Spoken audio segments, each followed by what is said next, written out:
Cardinal Newman Anglican ബിഷപ്പായിരുന്നു.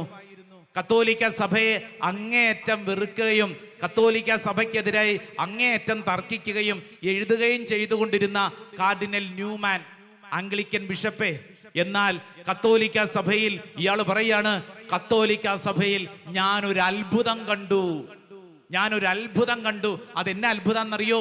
കുംഭസാരം എന്ന അത്ഭുതം എന്ന് പറഞ്ഞാൽ നമ്മുടെ ജീവിതത്തിൽ അറിഞ്ഞും അറിയാതെയും ചെയ്ത സകല പാപങ്ങളും ഒരു വൈദികന്റെ മുമ്പിൽ മുട്ടുകുത്തി ആശീർവാദം സ്വീകരിക്കുമ്പോൾ കർത്താവ് അത്ഭുതകരമായി നമ്മിൽ പ്രവർത്തിക്കുന്ന ഒരു അത്ഭുത ശുശ്രൂഷ.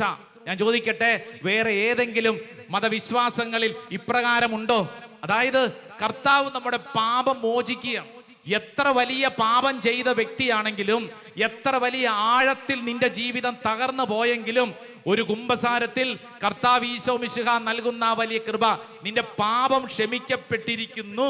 അല്ലേ? വ്യഭിചാര കുറ്റത്തിന് പിടിക്കപ്പെട്ട പെണ്ണിനോട് ഈശോ പറഞ്ഞു, മോളെ ഞാൻ നിന്നെ വിധിക്കുന്നില്ല, മേലിൽ പാപം ചെയ്യരുത്, നിന്റെ പാപം ക്ഷമിക്കപ്പെട്ടിരിക്കുന്നു.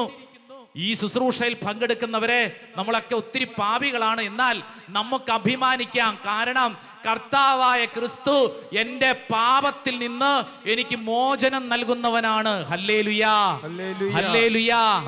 ഇവിടെ ആരെങ്കിലും ചിന്തിക്കുന്നു, എനിക്ക് പ്രാർത്ഥിച്ചാൽ എൻ്റെ പ്രാർത്ഥന കർത്താവ് കേൾക്കത്തില്ല, കാരണം ഞാൻ അത്രമേൽ പാപിയാണ്, ഞാൻ അത്രമേൽ കുറവുള്ള വ്യക്തിയാണ്? ആയിക്കോട്ടെ എന്ന് പൗലോസ്ലീഹ പറയുന്നത് പോലെ നമ്മളിൽ ആരും അത്ര നല്ലവരൊന്നുമല്ല, നമ്മളെല്ലാവരും പാപികളാണ്. പക്ഷേ നമുക്കുള്ള ബലം എന്താണെന്നറിയോ? നമ്മൾ കർത്താവിൽ ആശ്രയിക്കുമ്പോൾ ഈ പാപത്തിൽ നിന്ന് പാപമോചനത്തിലേക്ക് ദൈവം ഒരുക്കും. Praise the Lord.